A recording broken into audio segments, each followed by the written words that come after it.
Hoops. What's good, y'all? This is Hoops Legion. My name's Vaughn. I'm Antho, a.k.a. the internet's biggest hater. What's crack? You know it is the All-State, the All-Pro, the D1 Jackass, your boy Day. Yes, sir, man. You already know if y'all rocking with us, hit that like button, that subscribe button, the notification bell. Stay up to date with all the new Hoops Legion content we dropping. Go ahead and join the family, man. It'll help us out a lot. It's July 25th. It's a Friday night, man. Mm-hmm. You know, Toledo weather going crazy and shit, but you feel me? That don't matter. It don't stop us. We inside here. So we doing that pod. Yes, sir. But you already know how I go, man. You know I gotta see how y'all been doing. Gotta see how y'all been these last couple of days, man. What y'all been up to, man? Well, you already know your boy turned 28 this week, man. Damn. Yeah, finally joined the 28 gang with y'all, man. You old niggas. You know. Welcome to the club. Unavoidable. You can run. You whatever they say, nigga. You trying to do that the Ghetto's quote? Yeah. So run from it. From it. He don't know it either. I know that part. Yeah, either way, nigga, you can't hide. No, man, but I had a good day on Wednesday, man. I went and hung out with my dad, took him to go see the new Superman and shit. He enjoyed that and had me a good drink at the bar with him too. Had a shot of Crown Royal and a little Modelo, so you know. That's lit. It was cool, man. It was a get lit. You can never go wrong with the Modelo. Oh yeah. No, hell no. I feel like that should extend your lit. I don't know if that makes sense, but it's like an extender. Yeah. Like if you get some drinks and then you hit like a Modelo, it's like you litter for longer. That's a couple shots and then a Modelo to follow up. Yeah. No, I feel like the Modelo, like that's the it's the equalizer. You feel me? I feel like after you take your shots, you like the one like Modelo, it'll even you out. You feel me? Like, at that point, you don't need to do nothing else. Yeah. Like, at that point, you straight. You cool. 'Cause like you said, that motherfucker gonna carry you on for like another couple hours. Yeah, facts. We was so damn lit, bro. We was flying with fucking Superman. That's how lit we was, nigga. Was it good? Yeah. Real good. Yeah, it was real good. Real good. I just watched Venom. The Last Dance. Yeah. Oh, okay. No spoilers, but I didn't know that's what happened. Like, you know, what the fuck? But spoilers, nigga, that movie been out. I know, but you never know who watched it. Like, I just watched it. Okay, so I'd have been pissed if I put it on the pod and that nigga tell me what happened. We just fucked up. You can't say spoilers for a movie that been off for 2 years. But niggas is late. I know. But you never know where niggas is at on their journey, bro. You never know where people are. You never know where people are on their journey. It's not spoilers, nigga. How about you? No, nigga, just you're too late. You can't say spoilers. You're just late to the party, bro. No, bro, but we been there, done that, bro. We been past Last Dance, man. Still, bro. What you been up to, bro? Oh man, you know, last week, bro. You feel me? I went to the circus with my mom, sister last week. You feel me? It was the first time I've been in the circus like in a long ass time. Yeah. I actually was there, and I actually was like sitting there, actually enjoyed the fuck out of myself. Actually. You had a good performance. You was on the trapeze. No, he was the nigga that brought out the elephant. First of all, Mr. Smart Ass, there were no fucking animals. Oh, okay. So you was just the main attraction.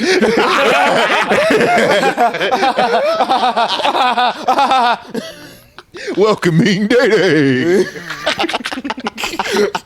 A rare form of pachyderm. A rare form of pachyderm is crazy. Bitch, you call me an elephant? Yes. Niggas like, who the fuck is this? It's funny, bro. The two niggas out here, bro, the weakest knees out here want to talk to me crazy. My knees are strong. I got bad shoulders. Fuck these niggas, man. I tell y'all niggas had a good time watching the fucking circus. And niggas always talk about me, bro. And man, you know what? Fuck. Let's see, you know what? If you ain't popping, you ain't doing shit right. So I thank y'all. I appreciate that, you ugly bitches. Hey.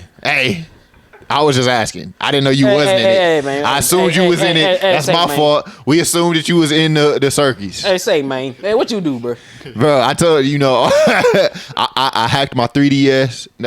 Actually, hold on. I didn't do that, officer. Yep, yes he did. He hacked the fuck out of me. Nope, I didn't do that. Send that nigga to prison. Nope. I actually didn't do that. Matter of fact, I don't know what that is. Matter of fact, hang this man. I got the rope right here. Okay, all right. Okay, Hulk Hogan. Anyways, listen. Hulk Hogan, coming for you, nigga. So listen, bro. Hey, all I know is I just had a good day of video games, bro. That's it. That's fucked up because that's fucked up because a lot of people died this week too, which is crazy. Yeah, they said it happened in 3. Yeah, Ozzy Osbourne, and then it was somebody Michael else too. Jamal Warner. Yeah, bro, that one was sad as hell. That was tough. I said then Hulk Hogan ended that bitch off, rounded that bitch off. I'm like, God damn. At least Ozzy had that last concert before he went. You know. Hey, it's crazy out here, bro. People dying every day, b. Yeah. New people. Hey, bro. And people getting married, apparently. Shout out Coco Jones and Taylor Rooks. Or not Coco Jones. She got engaged, but, Taylor Rooks. Yeah. Apparently is married and shit. I know that hurt a couple niggas I know around me and shit. Congratulations. Right over there sniffing. On my Tyree shit. I know a couple niggas in the NBA a little sick. Listen, y'all boys never had a chance. Hey, dog, I see niggas talking about they saw that shit with Taylor was getting married. He said, well, now I'm pissed. Look at their girlfriend like, damn, I'm pissed, babe. Bro. Like, do better, bro. Do better. See, that's why, bro, niggas are toxic, bro.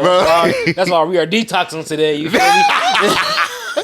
No, You feel me? So we got that VA splash. You feel me? That berry blend. that sound very crazy. Like that sound exotic. Berry blend. That VA splash, that berry blend. It's real exotic. It's exclusive. That splash. Real exquisite. Real exquisite. You feel me? So I mean, bless that for me. Bless that for me. Mm-hmm. People are on. Yep, and do not drink that irresponsibly either. First of all, if a nigga get drunk off a V8, your immune system But you can still fuck yourself up by drinking Well, no, too much of that shit. Anything is bad. No. If you somehow, bro, if you do anything and the fact it was bad by drinking a V8, nigga, you suck. Let me see. And Some sugar in here. You feel me? It's an 8-year-old kid out there treating that shit like crack right now. maybe they need to do what you did, bro. You feel me? Like pour this shit out, put water in it, so it's called a special juice. We can split. I never did that. That was my pops. That boy. Hey, your dad, water in the juice. Your dad, the real man, bro. Your dad was out here cutting water with. Hey, we was falling for it too. Hey, I was not doing that shit, bro. That's how you tell kids are gullible. Hey, bro, you gotta make your kids, drink responsibly. You feel me? You can't be giving them all that sugar. You gotta water it down a little bit. You know what I mean? The fact is though, he played y'all niggas thinking that shit was special. All he did was put water in there. Hey, that's facts. That's facts. I mean, it was still hitting though. No, man. Hey, man, y'all got any special blessings y'all to give out to? I'm gonna give a special blessing out to my boy Antho. He did turn 28. We gotta do that, of course. Baby! That's lit. That's lit as always, for sure. I'm gonna give my special blessing out to myself. Yes, sir. Yeah, I'm gonna give my special blessing out to myself. Okay, man. My special blessing to give out to is Greg. Okay. For sure. Who? Greg. I haven't heard from him. You feel me?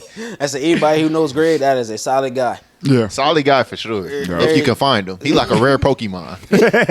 You feel me? I say, hey, there when you need him. No. There when he want to be. There when you want to be. when you least expect it. Yeah. Something like a dad. You feel me? Going and got that milk. Greg I never returned. I never returned. Greg like that piece of cake that you took from the party. You got so lit, you put it in your fridge and forgot about it, and then 2 days later you're like, oh shit, there's that piece of cake. Yeah. That's Greg. And then you pop up and you feel happy again. Very happy. But then again, like, damn, when it's gone, it's gone. Yeah. Like, Yeah. Because you ain't gonna get it again. Yeah. Might be a while before you get that piece of cake.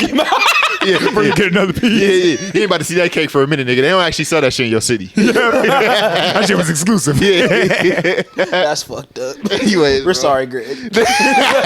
He ain't making this far. Anyways, let's start the topics, man. So we gotta talk about the end of summer league. We missed that a little bit. A couple things ended right when we ended our last pod last time. So to start off, before we get to the championship game, I want to talk about Kyle Filipowski winning the summer league the summer league MVP. I want to ask y'all thoughts on his performance, and then what timeline is the Utah Jazz currently on? Like, when will we see them actually try to be competitive in the near future? Shout out Kyle Filipowski for balling out. Honestly, I heard that he was really good in the summer league from some of the games that I actually caught of him. He's pretty nice. He's pretty nice, honestly. But as far as like the Jazz's timeline, I don't know what they're doing, honestly, to be real with you, because they just traded away Colin Sexton, and they got, what was it, Yusuf Nurkic? They traded away Colin Sexton in a pick and then picked up Yusuf Nurkic. And I'm thinking to myself, like, what are you trading away Colin Sexton in a pick for just to get Yusuf Nurkic? I would have thought, Colin Sexton would have had more value than that, But I don't know what the Utah Jazz is doing. Yeah, and then they bought out Jordan Clarkson. Yeah. To answer your question, I feel like they did it to clear the logjam for players like Isaiah Collier, right? And I forget his name, your boy. Keontae George. Yeah, I feel like they were trying to clear the logjam, and then Cody Williams, they drafted Cody Williams, who didn't have a great rookie season, so you kind of got to let him have more leeway. I won't say I don't know what they're doing. I understand the logjam clearing. Adding a pick is crazy. If they did that, I actually don't even know what the exact trade was off the top of my head, but I feel like they have a little something. Ace Bailey was a very good player to get, even though technically I guess you could say they got him against his will. But I'm gonna draft you, and that's gonna be the end of it. Yeah. I feel like they should move Lauri Markkanen. I mean, he's probably the oldest player on that team at this point, and he's making about $43 million. I don't know who's paying that for him, but it almost feels like they should have just traded him to the Warriors when they were interested. Yeah. But yeah, man, I'm curious to see Walker Kessler's restricted free agency coming up after this season. So I'm curious. I hope the Bulls throw a bag at him. I'm not gonna lie, that'd be a great Vooch replacement. But they ain't coming for Walker. He's got some value out there on the market, though. I would prefer Jalen Duren. Yeah. If the Bulls were to go after somebody, but Walker Kessler would be like my second pick. Yeah. But yeah. I'm just curious. I don't know what the Jazz are doing, but they got Danny Ainge, so I guess I got a little bit of faith there, even though he has a positive PR rep, even though some people say he ain't as great as people say he is.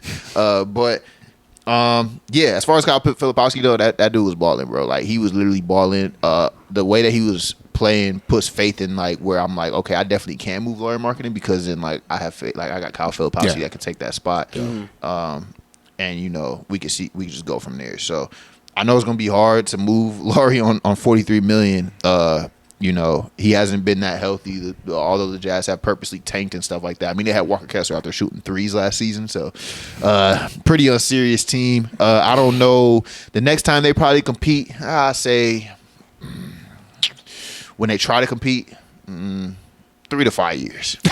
Like, individually, bro, they have like solid, like good, like young, like role players, you feel me, like good, like young players. It's like, once again, like they in Utah, so first of all, they already like the odds are stacked against them. Come on, man. You ain't never been to Utah. Niggas ain't going out there, bro. I heard the nightlife pretty solid. In Utah. Wait, nightlife, like, so what do they do out there? Yeah. I've never been there.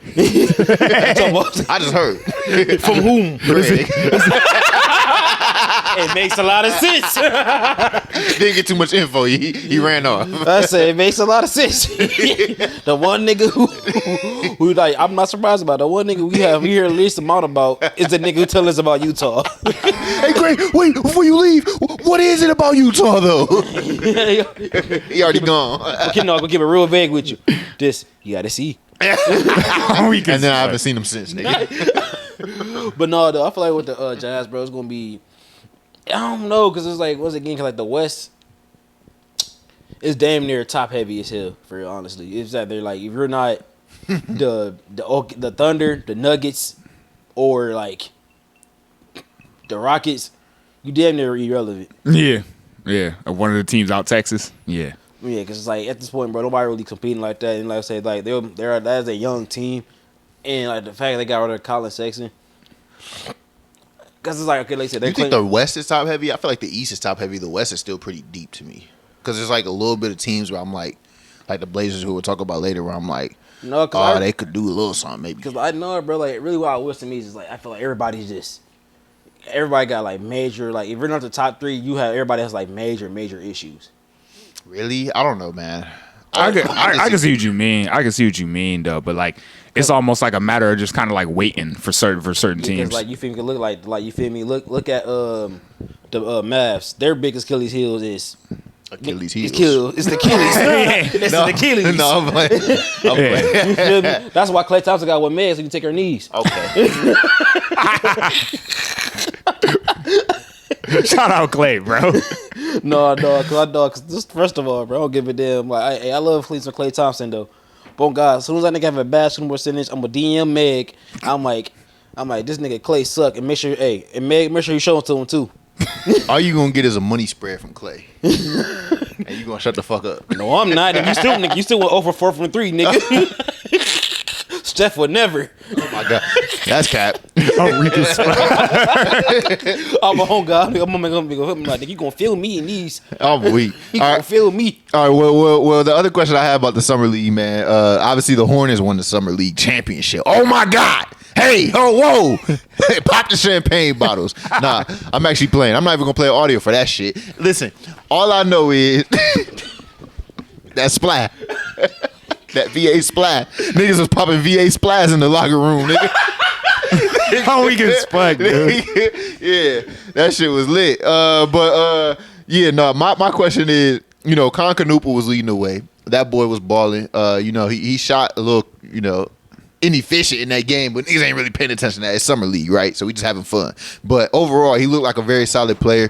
To me, he looked like Austin Reeves. Looked like little Austin Reeves to me, but yeah. Hey, maybe I'm tripping. He's like a bigger Austin Reeves. Yeah, I mean, he definitely a better defender. But what did y'all think about Con Kneuppel? And then, do the Hornets have something brewing yet? Because you know how I feel about the Hornets. So I'm wondering, what are y'all feeling about the Hornets roster if they're healthy? Now, when you say brewing, how you like, you feel me? Define brewing. Like.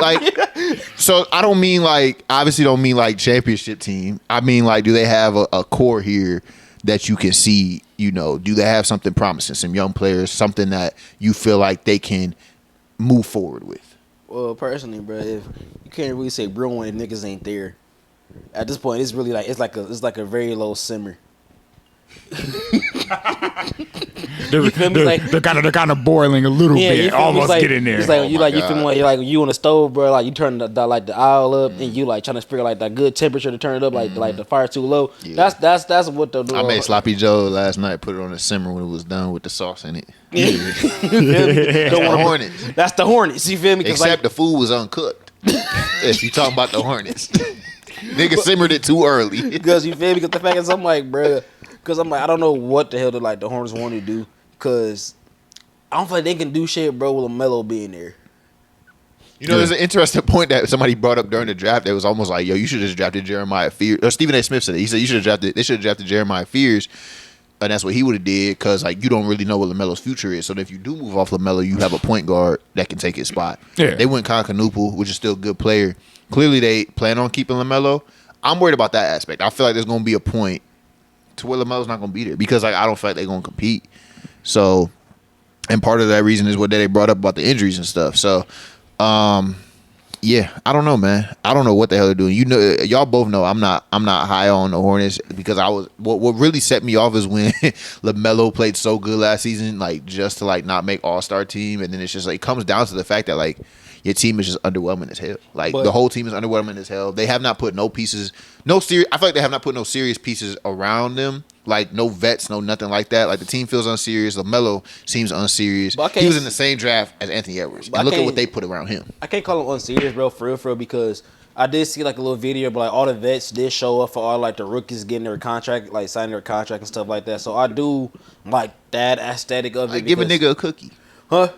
Do them niggas want to? But think about it though. You feel me? I feel like that's good team, sports, good teammateship, and you feel me? Actually being there for the younger guys, getting their contract signed. It's about the wins, bro. It's about the win. I feel like that's a good. I'm like, if all the vets is there, bro, they all showed up to watch the newer guys get their contract extensions and stuff like that. I feel like that's a good step in the right direction, because now they're actually trying to show okay, maybe we can be a group, a core, and collectively work together. I guess Colin Sexton is a good vet addition. Yeah, But I don't know. I mean, and with him, bro, he always gonna be in intensity, energy, regardless where he at. Yeah, but I mean, I don't know, man. I'm still not feeling it. I feel like they should have. I feel like two teams, although risky, should have pivoted off their star player, and that was LaMelo with the Hornets and Zion with the Pelicans. I feel like it might have felt early, but I just feel like they should just cut their losses at this point. That's how I feel. it might have been crazy and shocked the world and shit, but like I don't know, bro. Both them players don't really scream like they want to be there. Maybe I'm reaching, but I bet you if you gave them a choice right now today, they would leave their team in free agency. I mean, of course, I got a weight clause, bro. That's his fault though. Like the things that's happened though is these niggas' faults, which is crazy. Like LaMelo's injured constantly, and then Zion had weight issues, which he's got under control a little bit, but he's also been injured constantly. Like neither one of these mugs have been in the playoffs, right? Yeah. No, neither one of them. So like, I mean, they blame play-ins. They could have something brewing if they were just, like you guys said, if they were just there healthy and they actually took it serious. I do like Brandon Miller and Kneuppel. I think Kneuppel's going to fit in really nicely with their system. Like looking at him in the summer league, he felt like he was already comfortable. Like it was just a matter of him just coming off of screens and just moving without the ball. I thought he was very impressive, but do they have something brewing?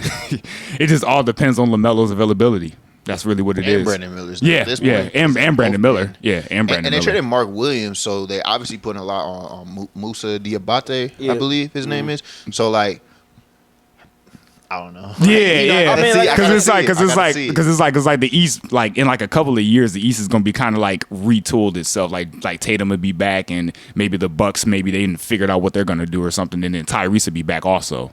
So it's like, by the time that happens, like I don't know what the Hornets are going to be looking like, in the next couple of years. I feel like they needed to force a couple vets there. Like nobody's going to pick to go to Charlotte in free agency. I'm just keeping it a buck with you. Like there's certain teams in the league where like you just have to be aggressive in trades and stuff and get people in there. So like I feel like they need to play the margins a little bit better. Like trade for guys. Like the Timberwolves did a big trade and they got like Rudy Gobert and people gave them shit for it. But like I feel like players aren't going to like choose to go to Minnesota. You feel me? Yeah. So like the Hornets to me have not like seriously gone in a direction to add players that would actually benefit the team in terms of winning. And I feel like that also plays into the fact where like players like LaMelo and Brandon Miller aren't gonna play as hard or try to come back from injuries as quick because like they know they're on a team that isn't really like competitive. You know what I mean? So I feel like all the negatives is playing into each other. And I feel like they need to change the culture. But once again, though, like it could change though. I'm saying, like I said, like I feel like with the Hornets though, like individually, they have a lot of talented players on that team. They do, yeah. You feel me? All they really just come down to is the cohesiveness of the team. Can they actually work and like actually like who will be the leader of this team? Like you feel me? Like who actually is going to be like the one steer fronting this team to be actually serious out east. Do you guys see him moving off of LaMelo in like 2 years? Yes. Yeah, I think so. And that's part of the reason why I'm scared of this team because if you do that, then you're just like back to like square one. Yeah, I know. Because that's your franchise player, right? It's like Brandon Miller pretty much is gonna have to be like the guy after that. Mm-hmm. And maybe they get some good shit for LaMelo, but I tell you what, his value's gonna be shitty until he plays over 70 games at least once.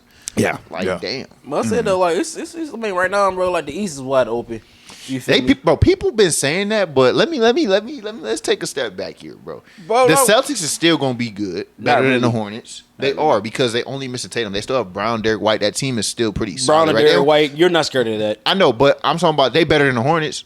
I feel like. Yeah. They better coached, and they got, I feel like they are still a better winning culture than the Hornets until I see otherwise. Yeah, the Bucks are better. Not the same team no more, dog. They not. But I'm talking about you can take Tatum off that team. KP. Bro, yeah, I guess. Just Tatum out, bro. No, they're gonna have like a down year, but I don't think they're gonna be like just bottom all the way out the top 8 though. Yeah, I think they still make the play. Because literally, bro, your team is literally gonna be of Simons, Derek White, Jaylen Brown, and Payne Pritchard. That is literally it. Yeah, I mean, that is pretty shitty. But, nigga, you wouldn't run that shit in a rec game. I think the Pacers are going to be down bad. So. Yeah. Pacers going to be pretty fucked up, yeah. It's going to be pretty fucked up. Mm-hmm. But look, I'm not picking the Hornets to be that team that come up. I'll tell you that much. I'm picking the Pistons to be higher. The Magic should definitely be. Magic might surprise and be fucking around, be number top 2 seed or something. Man, shit, bro. The Pistons were a playoff team last year. Yeah, I'm expecting the Magic to have a good turnaround. Honestly, I'm expecting Pistons and Magic to be. And Jaden Ivey's coming back for the Pistons too. Yeah. And I expect the Hawks to be coming back better because Hawks, yes. Because Johnson comes back. Oh yeah, it's gonna be up. As a matter of fact, y'all see that shit, bro? But how there were talks of like Jalen Johnson's contract with Kuminga's. Yeah, bro. Or Kuminga won it. Yeah. Yeah. Really? Yes. What was you about to say? You think he's like Kuminga's worth that? Hell no. I'm not gonna be. I'm gonna keep it focused. So you actually, you get it into, like what's his what's Jalen Johnson's contract? So it's about around 30, right? No, 30. Around 30. So yeah, Jonathan Kuminga won around 30 million. You feel me? And they ain't really offering that, obviously. Yeah. No, I don't think he's worth that. I think Jonathan Kuminga is the most delusional of the three main restricted free agents in terms of what he deserves. Yeah, Hey, bro, that is a champion. Respect him. Okay. Anyways, He is a champion. You think he deserves more than Giddey? Than what Giddey's trying to get? absolutely not. It's hard, Because Giddey does kind of provide. Because Giddey is a starter and the point guard of the Chicago Bulls, while Jonathan Kuminga wasn't even cracking rotation sometimes because he didn't fit. And yeah, he didn't fit, right? But all I'm saying is in terms of what you showed, to not crack rotation on a playoff team who could have used the depth is crazy. And he did show a little bit when the playoffs got here, but it was only because it was Steve Kerr's last resort. And I do blame Steve Kerr a little bit for that. But I can't give you more than somebody that was a starter for the whole year. And that's why I'm saying he's the most delusional. I think Jonathan Kuminga's around 20. You feel me? I'll give him 20 because he has high potential.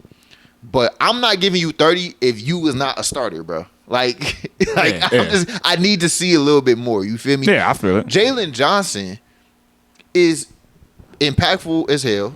Yeah. And he started for that team.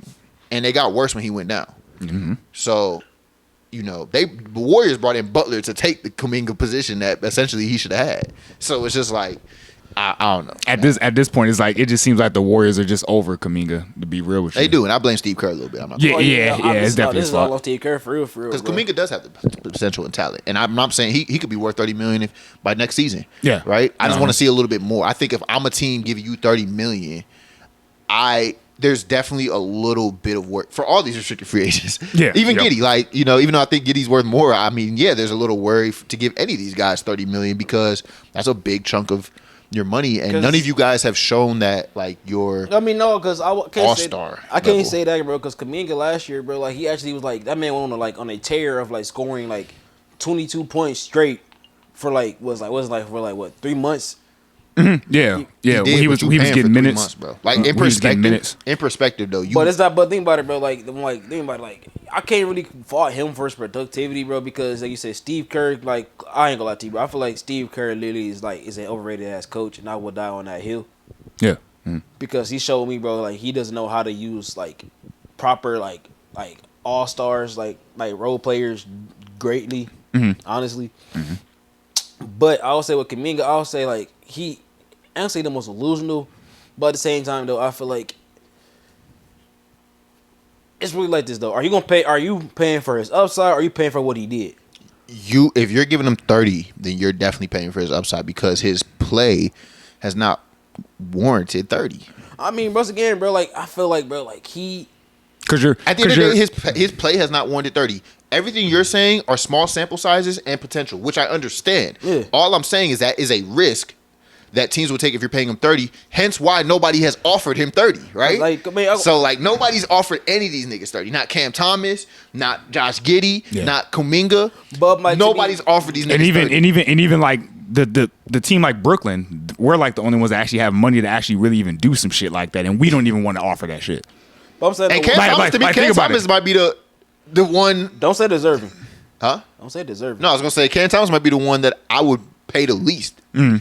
No, not pay the least. I think there's a team that could really use him. That's not what I mean to say. I'm saying Cam Thomas would be the one. If I was a team, I would rather have Giddey or Kuminga because Cam Thomas is more he's just a scorer. Yeah, I get it. Whereas Josh Giddey is a passer and a rebounder, and he has showed flashes of scoring. Kuminga is a wing, which is a super important position, and he has potentials of defense, the defense he played on Anthony Edwards and stuff like that. Cam Thomas is kind of he's that scorer.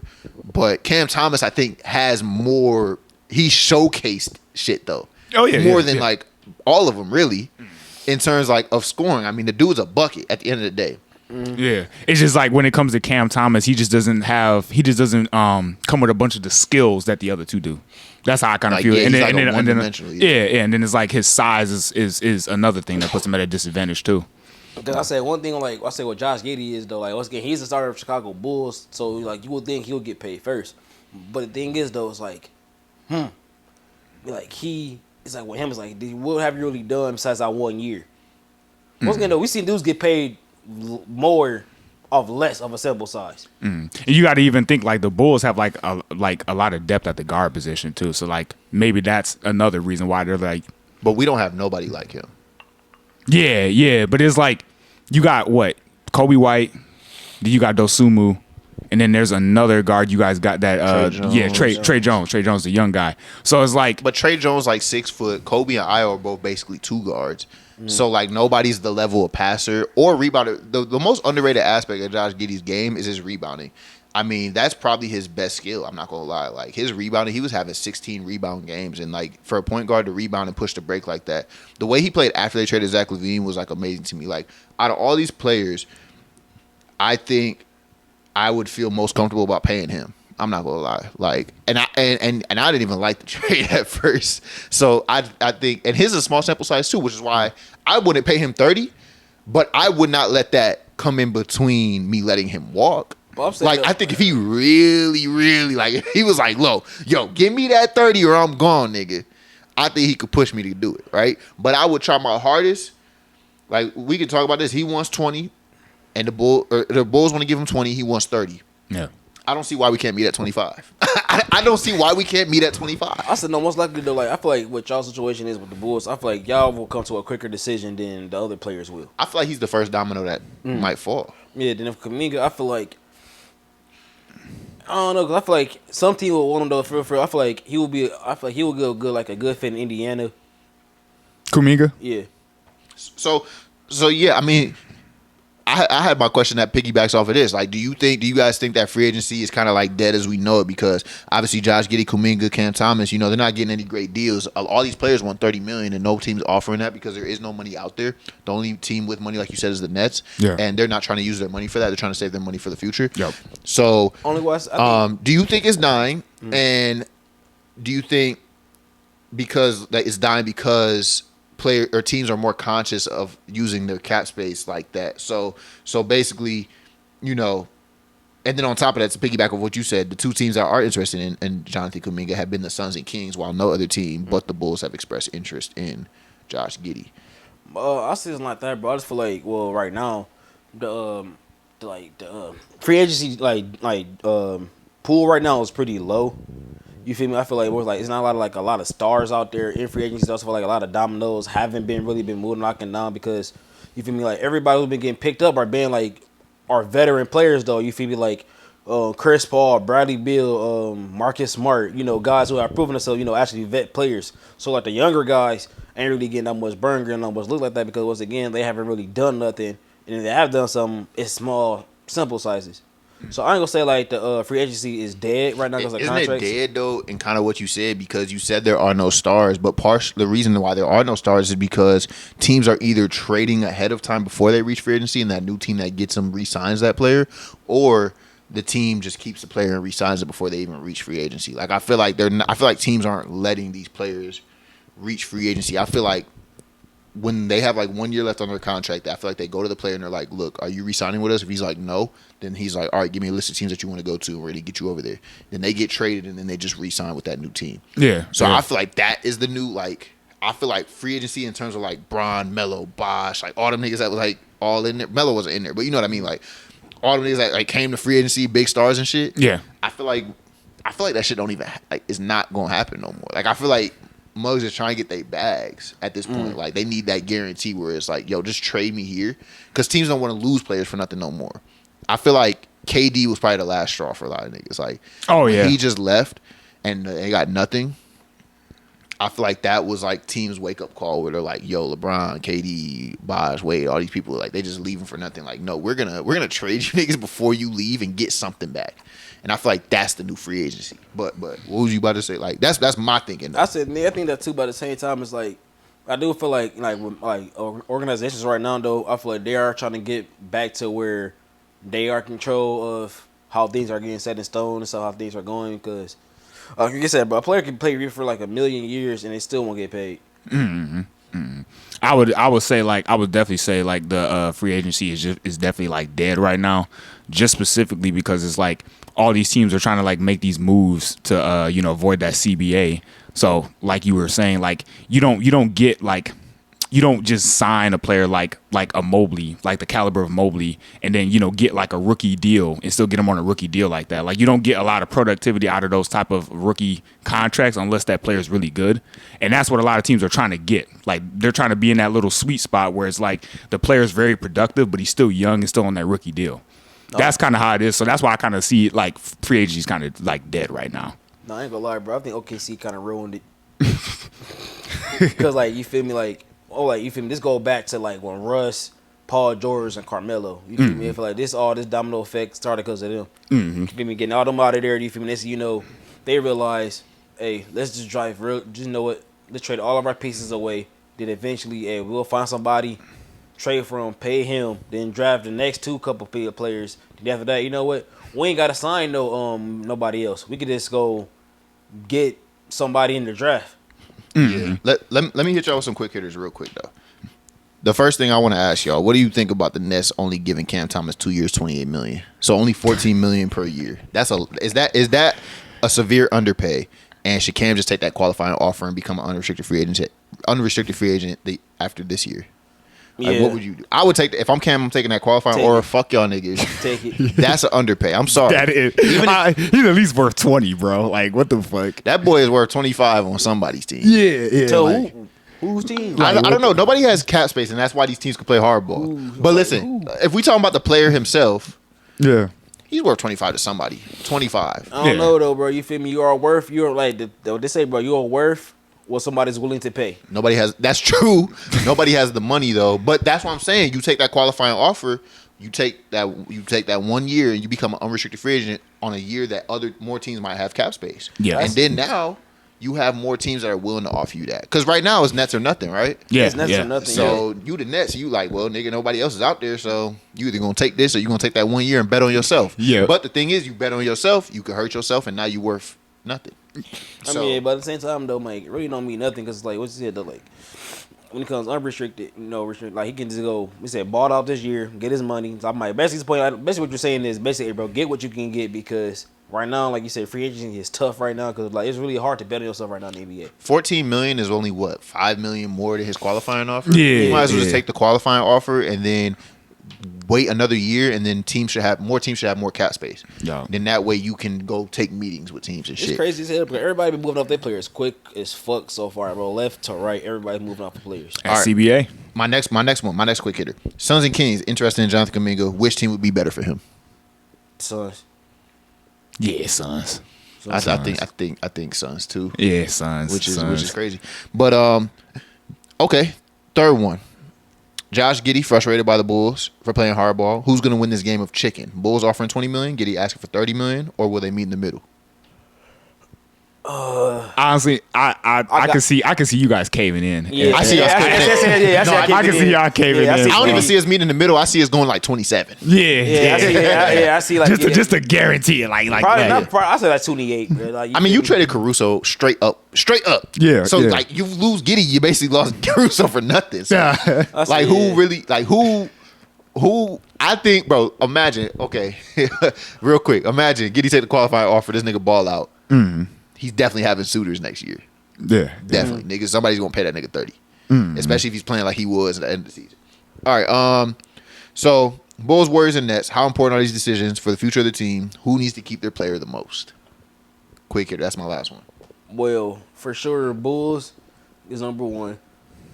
Nets are the last, and I gotta say Warriors are two. Cause I feel like the Warriors or like. I feel like with Kuminga, it's not more about what keeping him because like clearly they're clearly Golden State and Kuminga are done with each other. It's more about what can you get back for Kuminga. That's the real question. I actually agree with you. Yeah. I would put the Bulls first because you traded Caruso for him straight up. Like, you basically said, this is who we want exactly. We don't want no picks with it. Like, give us this nigga. This is who y'all wanted, right? So you knew it was coming with it. I put Kuminga second because the Warriors, okay, if you're not going to trade him this offseason because of whatever the contract shit, re-sign him and flip him later at the trade deadline and get something.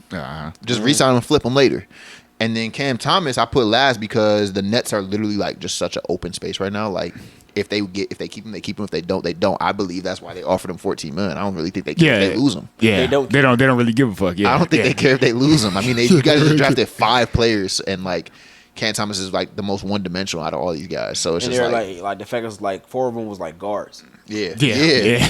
Facts. So like that wasn't a sign of like, nigga, we really don't care if you here or not. And I'm not mad at it. I think I would take the same approach with the Nets. Like, there's really no reason to put in that much money on someone like Cam Thomas because like that's obviously not a guy that you're like gonna.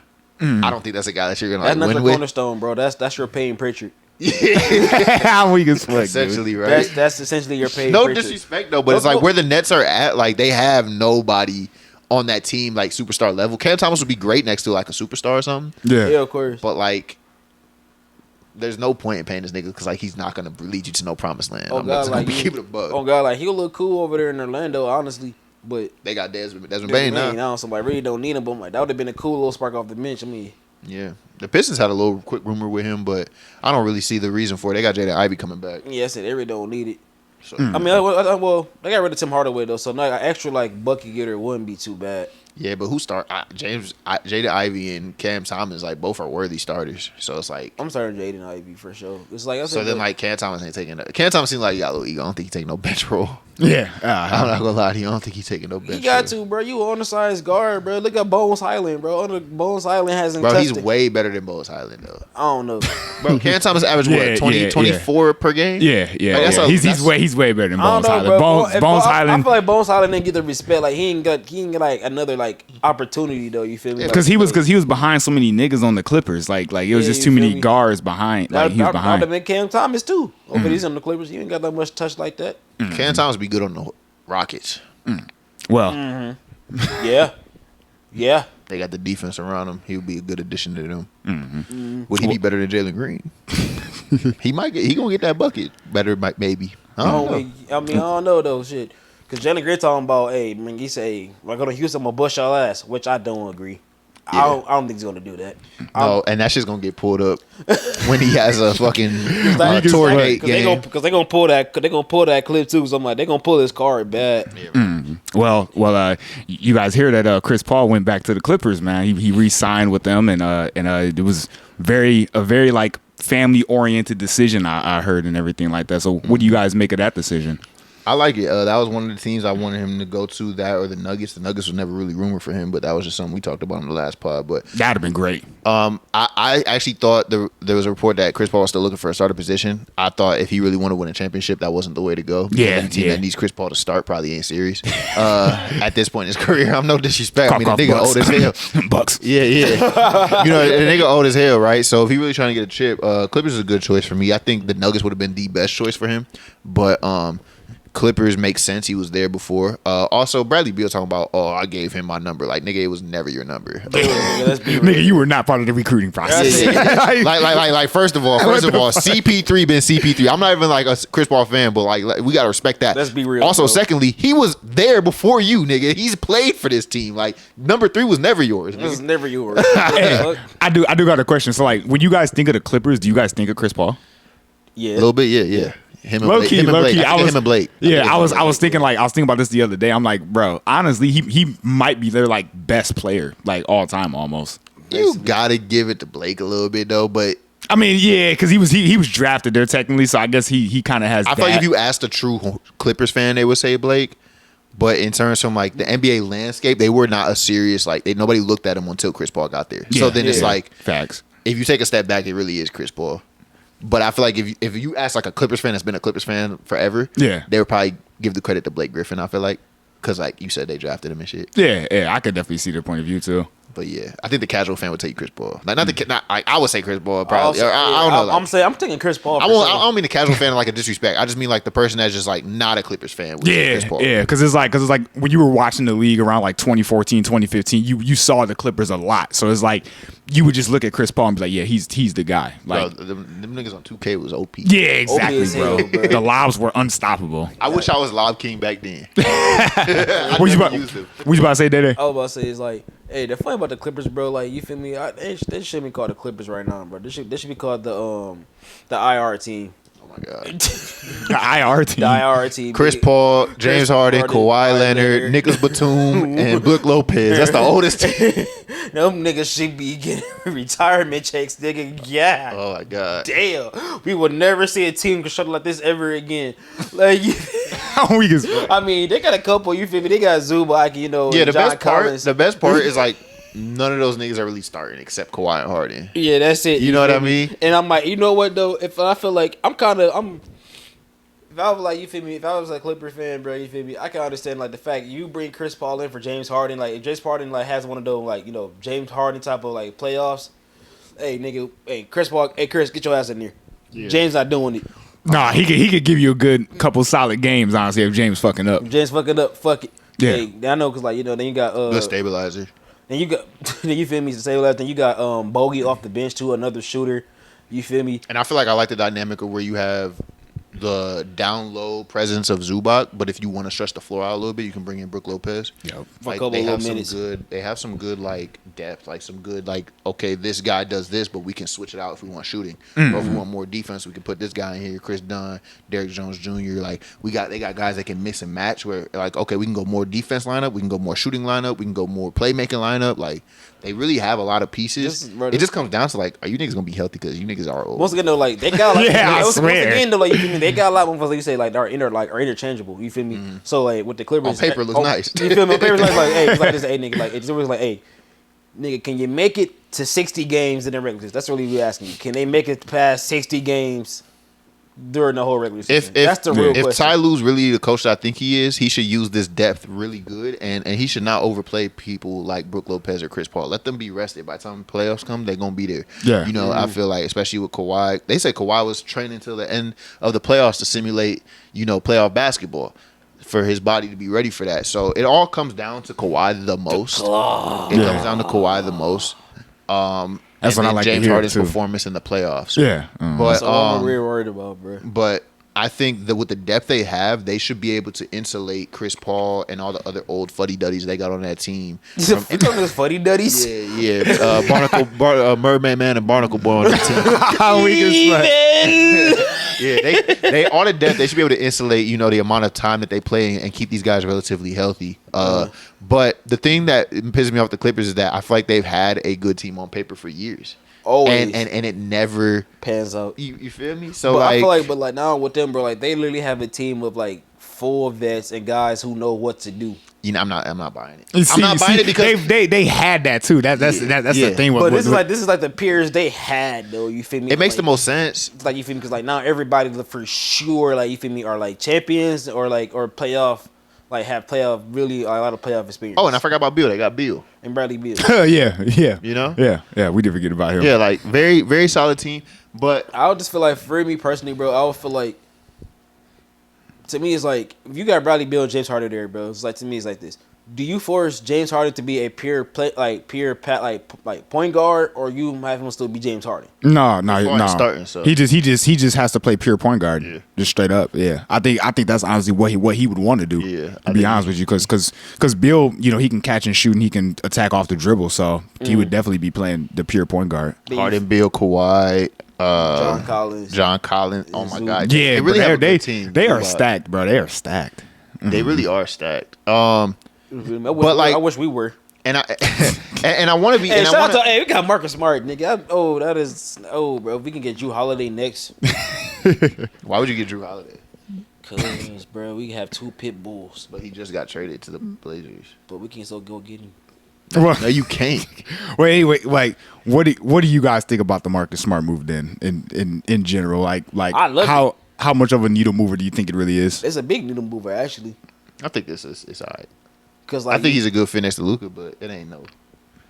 I mean, I was so happy when I saw this actually though. The only thing is just like he just ain't been healthy the last couple of years. Yeah, he has to revive his career essentially on this team. Yeah. And I just feel like that hasn't always worked out for some reason when niggas put on that gold. Yeah. I don't know why. You are not lying. I don't know why. This Marcus Smart we're talking about. No, here. yeah, but he hasn't been Marcus Smart for like the last 2 years. Yeah, I think the Look last where he's been at. the last 2 It's years because he's been injured though. Like Yeah. it ain't even like.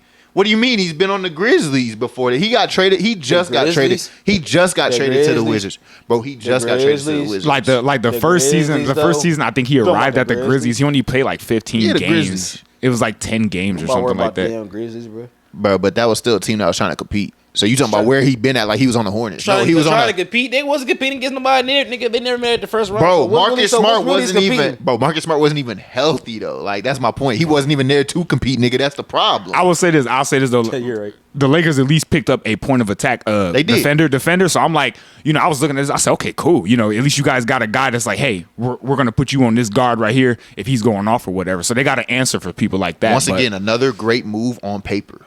Yeah, Like yeah. all these moves that we've been naming are really good on paper. Yeah. I need to see niggas stay healthy. The Hornets, they look cool on paper. They got some potential. Yeah. Never stay healthy. The Clippers, they always look good on paper. Some shit always fucking happens. Mm-hmm.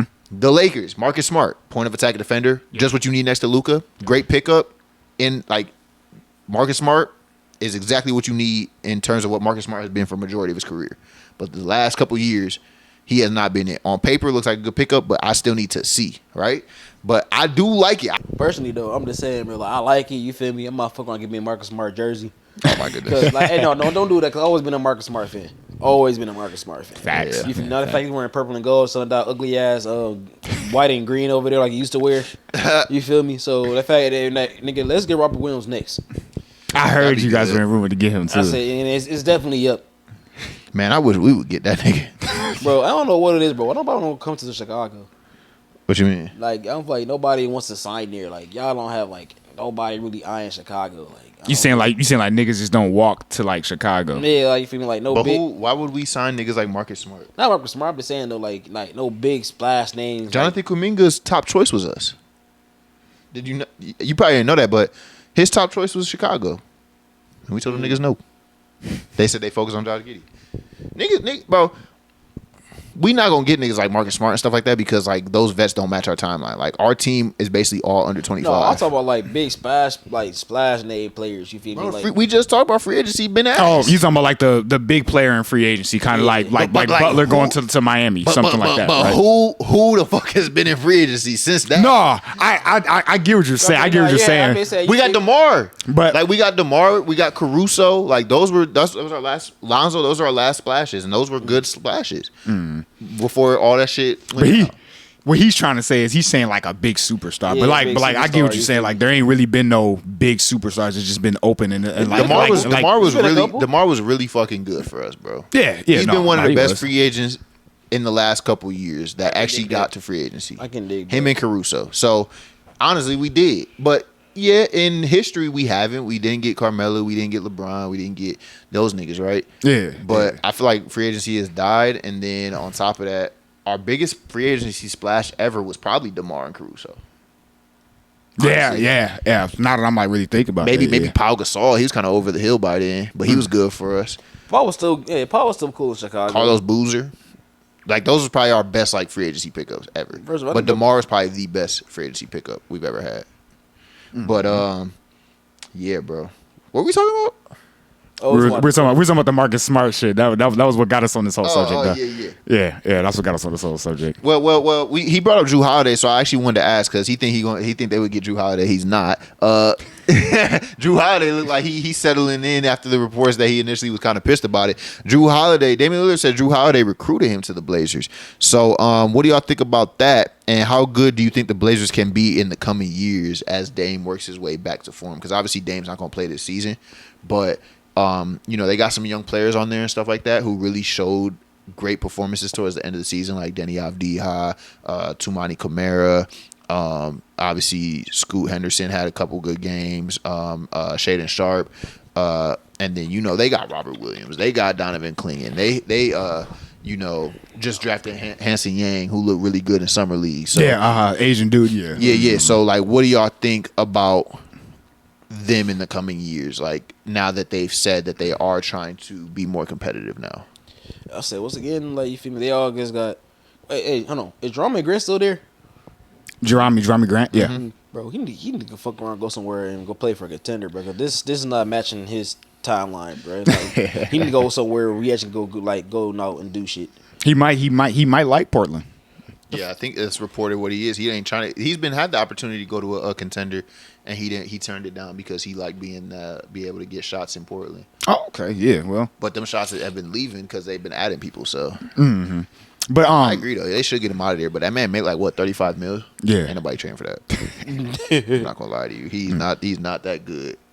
I do like some of their young players. You named a few of them too. Tumani Kamara, Shaden Sharp. Yeah, I like that they got like a good cast of like defenders over there too, and it's like they got their bigs also. So it's like they're kind of setting themselves up to really be something in the future. Honestly, I'd honestly bank on their potential more than the Hornets. Me too. like dead ass. Like I'm almost more confident that they do something than the Hornets. They went on a big run in the end of the last season. They almost made the playoffs. Yeah. Remember that? We was talking about that. We was like, yo, the Blazers creeping up. Like the shit was they almost took the Warriors over. Yeah. Or something like that. Yeah, till at a certain point. Till was it like trying to say like he had sharp ass said something like Warriors. Those was the Rockets. Yeah. Something like that, yeah. But yeah, no, I said like Portland, I could definitely see that, bro. If, like if Chauncey really got, I feel like if Chauncey really can get the shit going, I feel like that team could definitely be like a good team to watch out like for the next couple of years for sure.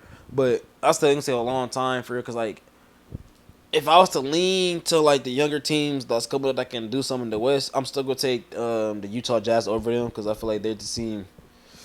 Because it's like I don't know. I feel like Ace Bailey.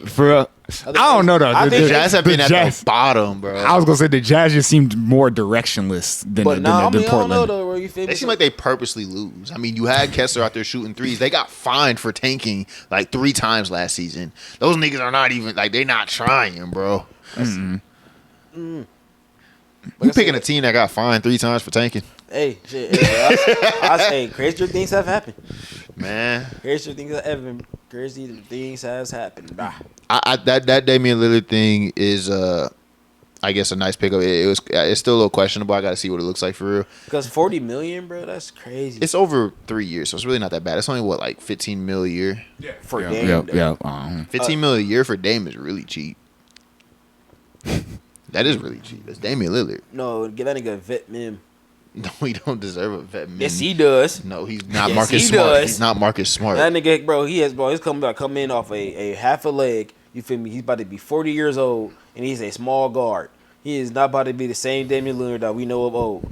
That was just like that contract deal really was like you know what, like that was like a really like a friendly deal for real. Like, you know, like hey, yeah, bro, but 15 is not. That's literally a MLE. You could get that nigga. You could have literally paid that money to get Cam Thomas.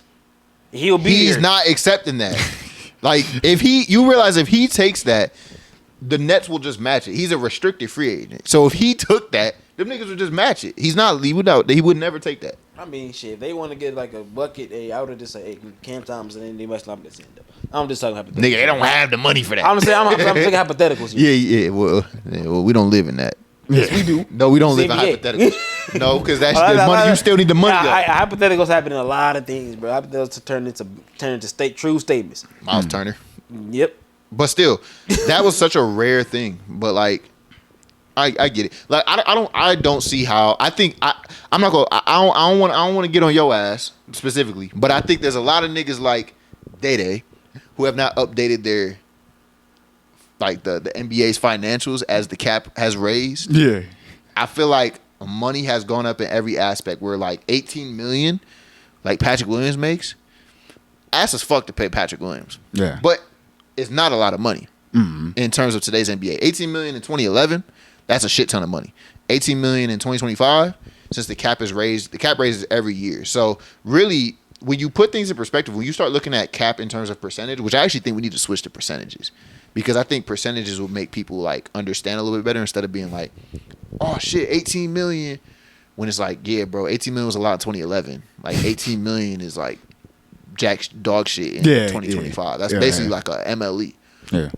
So, and I'm not even talking about him specifically because it's like a lot of niggas like I've talked to where it's like you really gotta. I had to adjust my mind. You really gotta adjust your mind where it's like, 2025, like these niggas just keep making more money. Like we got niggas making 70. Like the money just keep going up. So you really, because I remember back in 2011, bro.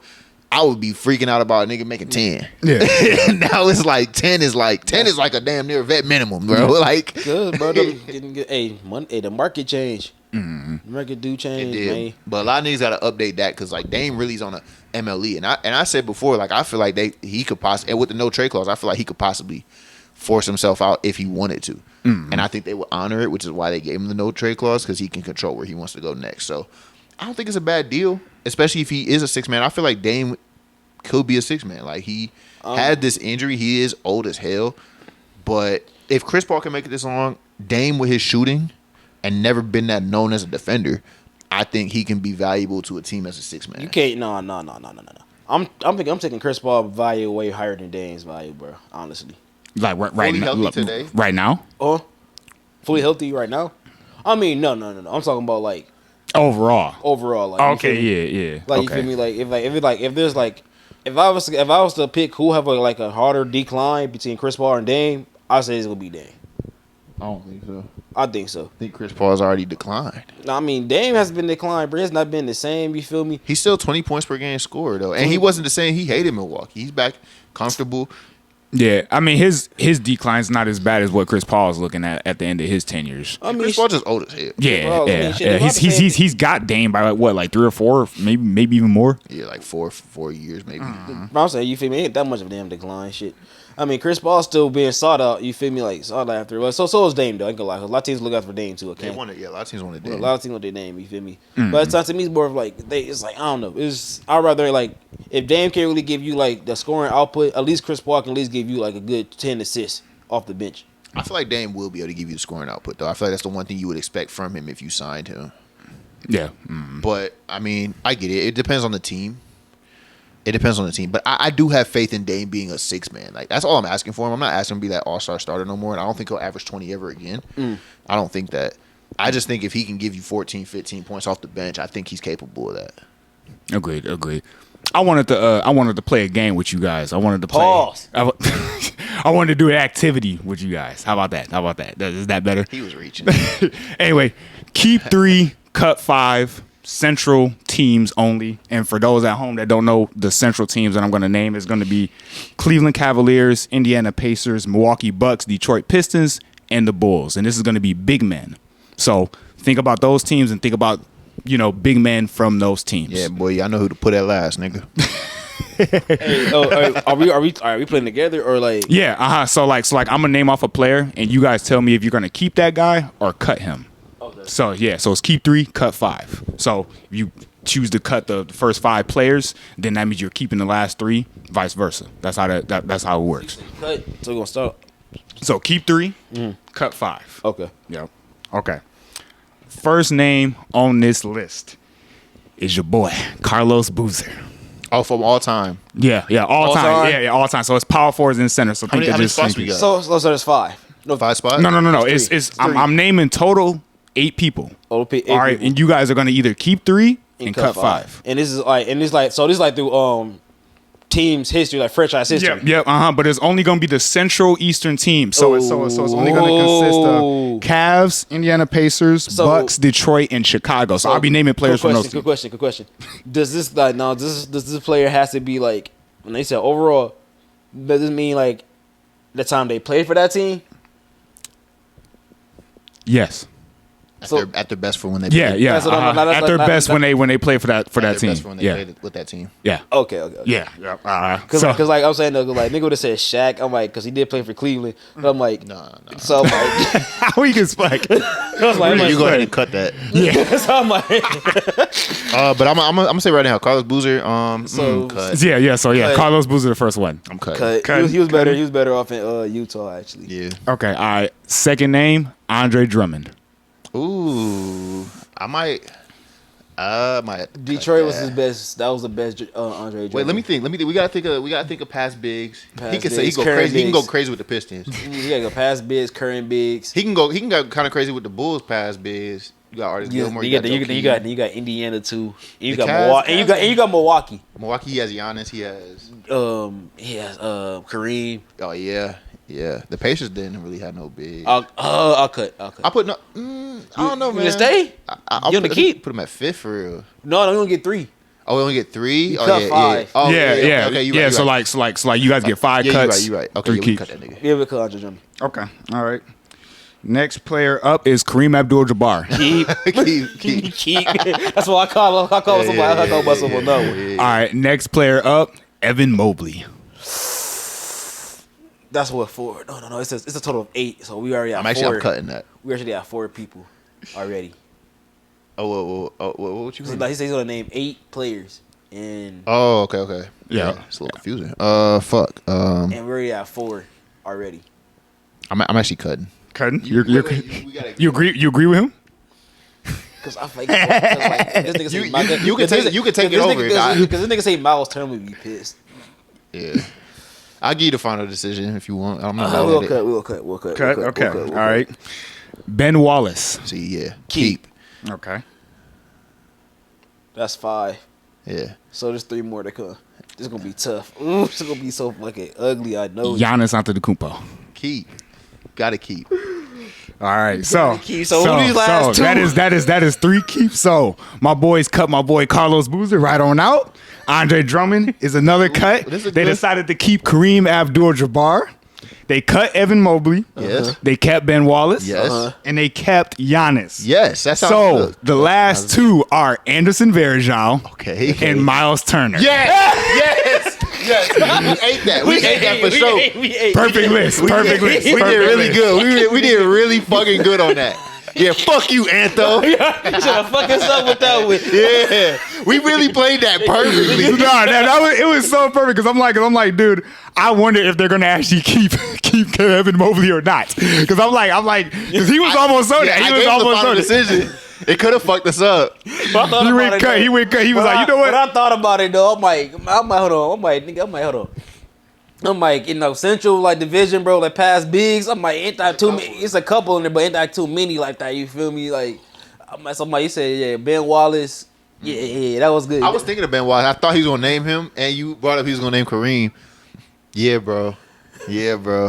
And I felt like Giannis was gonna be on that list. He had to be, right? Yeah, I had to, bro. Nigga, this is somebody like Roy Hibbert or like almost trolled and threw in Nazi Muhammad from the Bulls. I almost trolled. I was gonna go that garbage with y'all. I'd have said keep just because he pushed LeBron on his ass.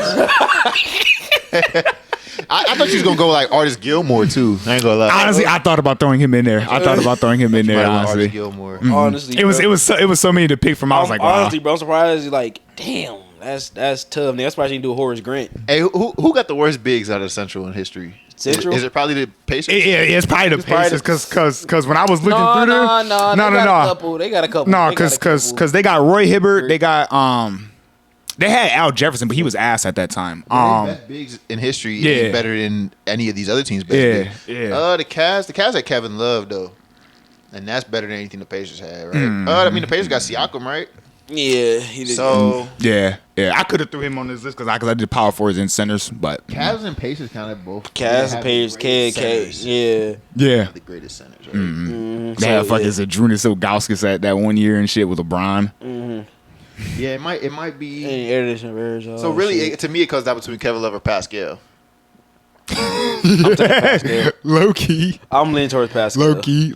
What was that one center though from Because Cavs Kevin Love wasn't. No, you remember the one center from the Cavs, the big man, Larry Nance. Larry Nance. Oh yeah. His father.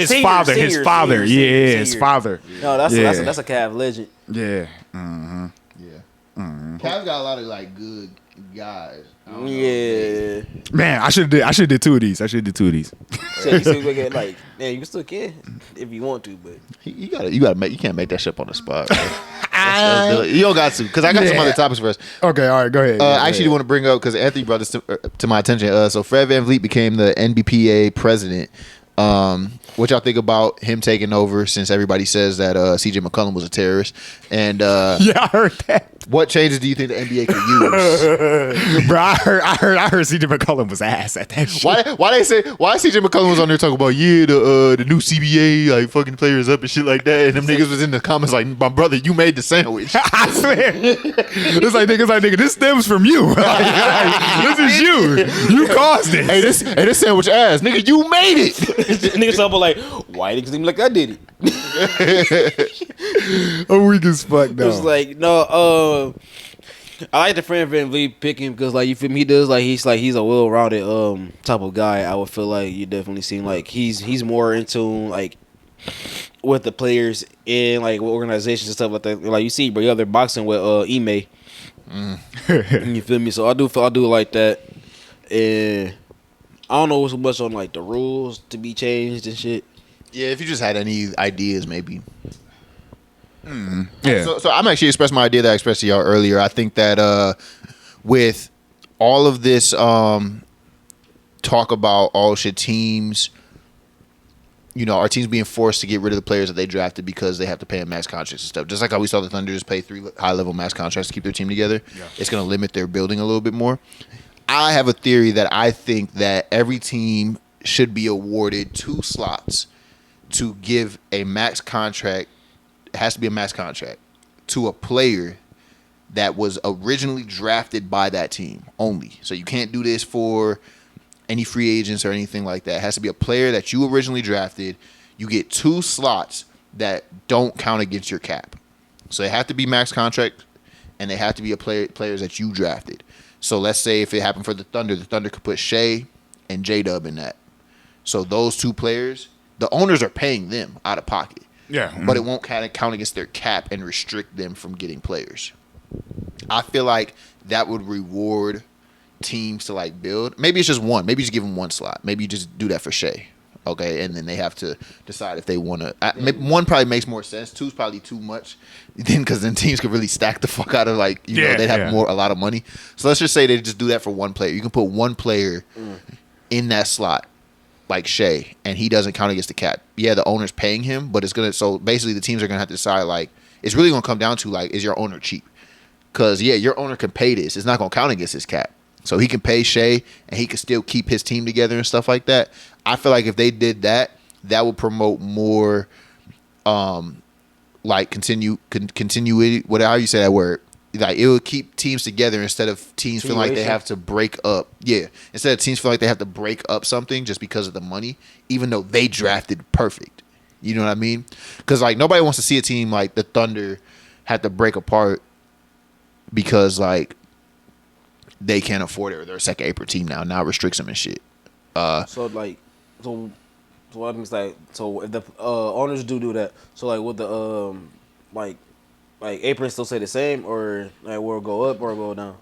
No, I would keep all that the same. All I would say is like you would have that 1 slot that you could slide Shea into, so Shea would not affect the aprons or nothing. Like he wouldn't count against like their cap books. He would be getting paid by the owner, but he wouldn't count against their books. Like it wouldn't restrict them. Like if they have Shea, J-Dub, and Chet. J-Dub and Chet would be the players that count against the cap, but Shea would be like in a special place that you could put him where his money doesn't count against the cap. That would be cool. But then you said it's only getting paid to like players that got drafted there though, right? Yeah, it can only be for players that got drafted there. That's what I would do. That's kind of like because we're promoting my idea is to promote good drafting. Like, promote team building. I'm not promoting super teams. I'm promoting teams that draft well. I don't want to punish teams with a second apron when they drafted well. Like, you know what I mean? And on top of that would like limit somebody like KD just walking over to the team and then just like signing like a big ass contract. And you know, that would be like him. He wouldn't be able to get into that type of slot. Meaning like he couldn't just take over the franchise. But pretty I'm much. saying this though, like, but what if though, like you feel me? You get somebody who been there for the team who didn't get drafted there. It's like you feel me? Like everybody like, oh yeah, we like you being here, and you still pay him. Like, does that like X them out from the equation, like treat it like that for that slot too, or you can still get the money. The money's just gonna count against your cap. Yeah. But you can still give them the max contract, but it's only for. But let's say like for them to get the slots, like you feel me, from the owners, only have to be a homegrown player. That's what I would do. I would restrict it a lot Because that's kind of wonky though, bro. Nah, because we don't have that at all. So I'm rewarding teams for drafting well because my goal here is to not punish teams for drafting well. I want to reward a team for drafting well. I don't want to necessarily reward a team for signing free agents and trying to create a super team. I'm trying to reward GMs like Sam Presti for finding these niggas. Like, you drafted well. Shea actually wouldn't count. Because Shea wouldn't count. Shea I'm trying to say, like, Shea wouldn't count. You feel me? So J-Dub. You would put J-Dub in there, right? Mm. And then you would have Shea and Chet on the regular things. So, yeah. But at the same time, that's kind of crazy, though. You feel me? Because, like, you're not paying you're not outpaying outright your best player. You are. They're all making the same money. All I'm saying is that one player doesn't count against the cap. Shea could still make the most money on the team. Mm. I'm just saying J-Dub would be, you have to put one player in the slot. Like, for a team that drafted as well as the Thunder did, you drafted J-Dub and Chet. You could put one of them in there so that way you open up more money to pay Shea, to pay Chet, or somebody else. Yeah. So, like, that's all I'm saying. You and can still pay. No, I know. I like, no, I'm not going to get you. I just know. I like it. You feel me? You can still pay a player more. All I'm doing is trying to create more opportunity to where a team doesn't feel like they have to break up a team because they have to pay 3 guys and now they're second apron. They can't add nobody. So my question to you is though, like, if like for the hometown guy, you feel me? So like, if they like for the like the owner to pay that homegrown player, what is the max deal? Like, what are like the requirements made to get paid from the owner? Like, you feel me? Like, what are the requirements made? Like, what's like how hard is the extension gonna be? Like, you just the same rules as now, right? Yeah. I was just gonna say you just gotta like play well and you gotta make an all NBA team to be eligible for a max contract. All NBA. You just gotta hit those accolades and then you would still get it. It's whatever the rules are. And then be drafted there also to get put in that like specific slot. That specific slot. That's the only thing that puts you. Yeah, that slot does not make you more money. Because think about it. Slot that doesn't count against the cap. That's what it is. I get what you're saying. Because like, let's say the Suns had that. They would just put Devin Booker there, and then they would be able to bring KD in, and then it wouldn't just sit them into the second apron. Exactly. They would have still been able to be cool. That's what he's saying. I understood the shit. You feel me? It would have cleared more money for them, so they would have had less restrictions. No. I comprehend the whole concept of like what he's talking about. You feel me? I'm just saying like today's like market. You feel me? A lot of people like to poke holes. You feel me? And have analytics go into the shit. That's why I was just asking. Yeah. Mm-hmm. But no, it's all the same rules. I like it though. It's all the same rules because the same eligibilities that they get today for being a max contract player and stuff like that. You can only put a max level player in that slot, and you can only put a team like that drafted him.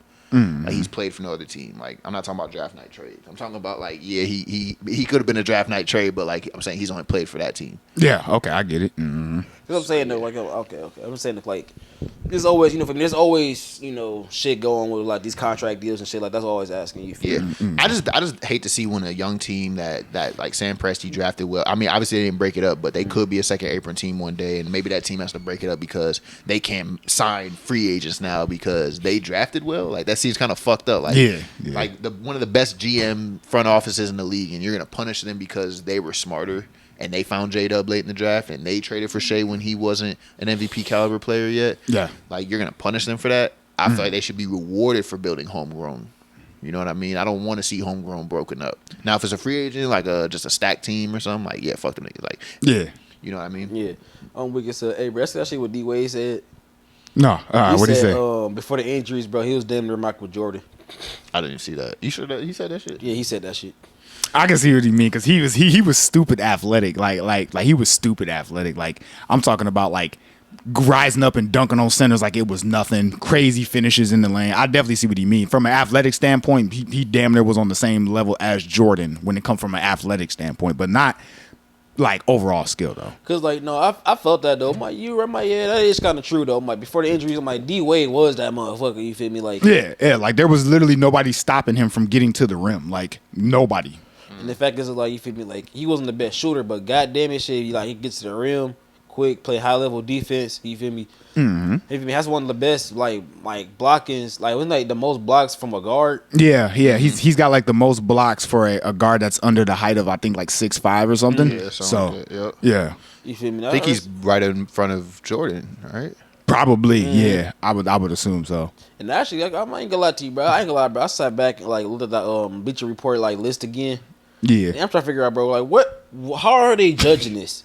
Like, you feel me? Like, how are they, like, you know, ranking these people, like, from, like everybody, like, how are they doing it, bro? Like, MVPs, like, stats, like, I think the game, how are they, like, getting these numbers? I think they go off of, like, just the overall, like, career of the player. So it's like how long that player was good, when they were first, like, making all NBA teams and shit like that. Like, cause I kind of look at it like the comparison to KD and Wade, right? Yeah. Like you think it's crazy to have KD over Wade, but somebody else may look at it and be like, well, KD was better longer than Wade, so that might you know be the reason why they would put KD over them. And he's had a lot more individual awards than Wade. But that's the thing I be trying to understand though, but think about it though. A lot of these players aren't like in the top 10. Don't have a lot that many like personal awards though. You know what I'm saying? Okay, I guess you could say that, but like a lot of them do though. Because think about it, bro. Like the fact that Jordan's number 1. You feel me? He don't have a lot of good like numbers that like compare to everybody else's like up there. You feel me? Because he's ranked number 5 in the scoring list. You feel me? Then also like most of his accolades don't compare to somebody like LeBron. Like LeBron has more numbers than Jordan. But like also somebody like Tim Duncan. Tim Duncan has the accolades and numbers, but at the same time though he's ranked 7th.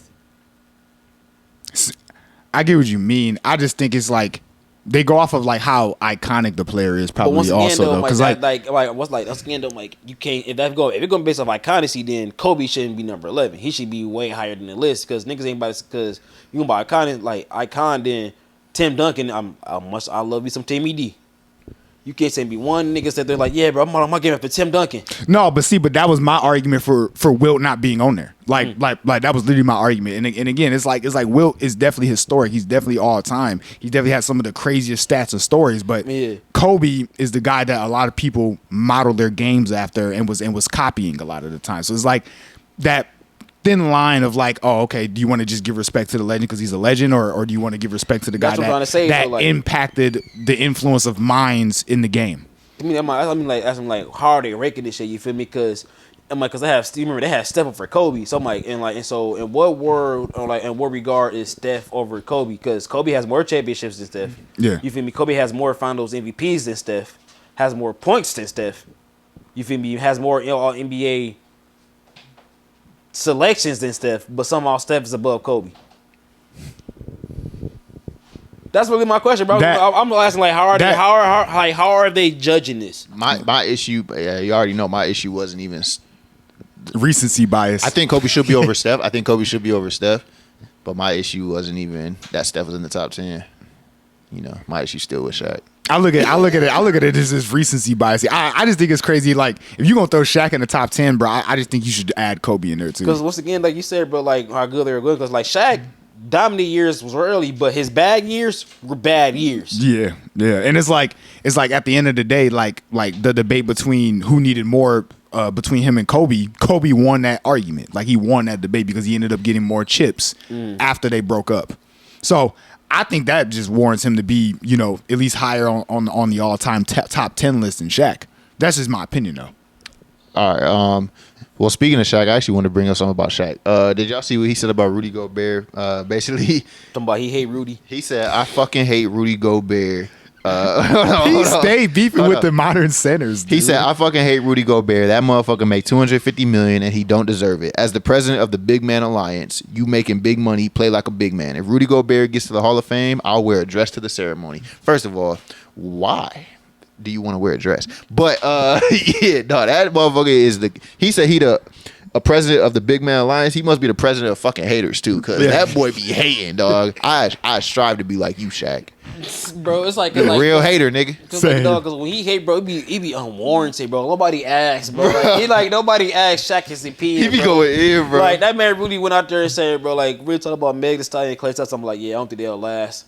So I'll give it like 60 days. I'm like, nigga, why are you worried about somebody else's relationship? Oh yeah, I seen that shit too. So I'm watching that, but like, come on, Shaq, bro. What are you doing, bro? Bro? And the fact is, like, bro, he say beef with somebody, bro. Like, you feel me? Like, the fact his mama had to tell him stop fucking with JaVale McGee.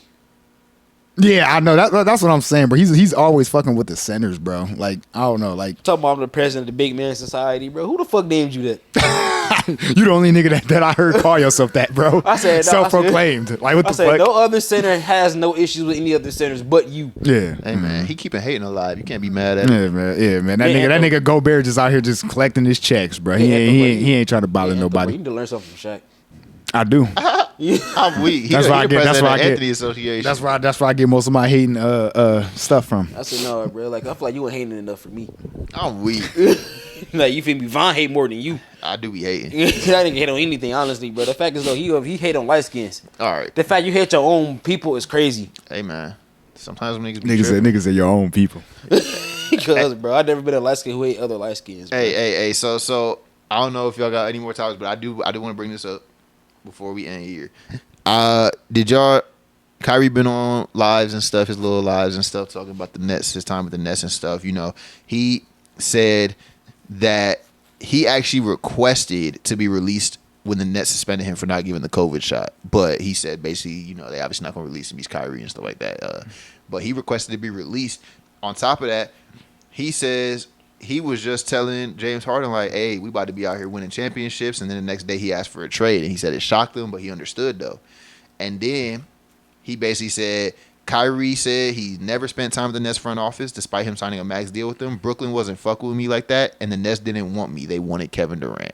So basically, all this is coming out. Nets didn't want to release him. He wanted to be released by the Nets and go where he wanted to go. James Harden, he was telling James Harden he was going to win a championship, and James Harden requested a trade, and Kyrie understood because it was a toxic environment to him. And he thinks that the Nets just used him to get KD to sign. He's 100% correct. Like we already knew. When they were picking him up, they was like, "Yeah, we'll pick you up, but KD got to be coming." Mm-hmm. Like they already told him that. They already told him that shit. So like, I just looked at this as like, you know, we kind of already really knew this, you know.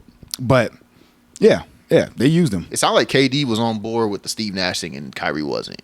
Because obviously KD brought Steve Nash. I don't know if y'all watched that episode, but KD brought Steve Nash. Yeah, of course. Like you saw, like I said, the podcast with Braun, KD, and Steve Nash. You feel me? Like KD said his own words, but I feel like me and you were on board, but everybody else wasn't. Kyrie was like, "We don't really have a coach." Remember that? Yeah. Once again, bro, like you feel me? Like I ain't gonna give too much blame to the front office though, because Kyrie seemed like he didn't want to fit in the first place. I mean, they gave this man a whole list of things to do when he got in trouble for that book he shared about the Jewish community. Yeah. I think that shit was kind of like overdoing it. They was honestly. giving him. They was really, you know, Kyrie wasn't doing himself no favors during that time. Yeah. No, he wasn't. But I feel like the Nets weren't. Like neither side was working with each other. Side, of course. Like. I find it interesting that he requested to be released. And they basically told him like fuck off. Yeah, I didn't know all that. Yeah, I didn't know that for real. Like, nah, bro. Like, where was he gonna go though? I mean, every team was requesting a COVID shot at that time. Everybody was. Yeah, he wasn't gonna go anywhere anyways. And the fact is though, like he couldn't play in Brooklyn though, because Brooklyn like. Oh yeah, they had a special thing going. So he couldn't play at home games. So I missed him. Yeah, I remember that. Yeah, I remember that. Because like other teams you can go play in, but Brooklyn for sure he couldn't play. Yeah. Mm-hmm. But I don't know. It was just I feel like that whole Brooklyn situation, bro, was just bad. Toxic. This was just completely toxic, bro. Honestly, it could have been. I don't know, bro. Cause organizations, bro, and players, bro, like, cause it's like you really figure out like who do you really like believe more. I mean, I believe Kyrie. I don't think he has to lie. Everything does add up, you know. So in this specific situation, But once again, though, like you said, he wasn't doing himself no favors.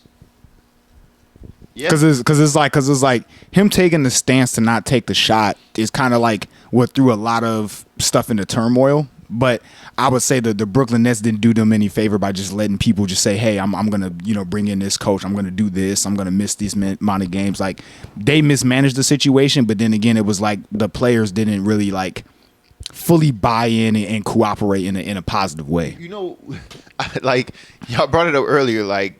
Some teams seem like they're trying to take control back from players a little bit. Yeah. I feel like we need less front offices that just cater to, like, these star players. Yeah. Like, KD going, like, oh, let's bring Steve Nash in. Like, I'm sorry, but, like, Steve Nash has never coached.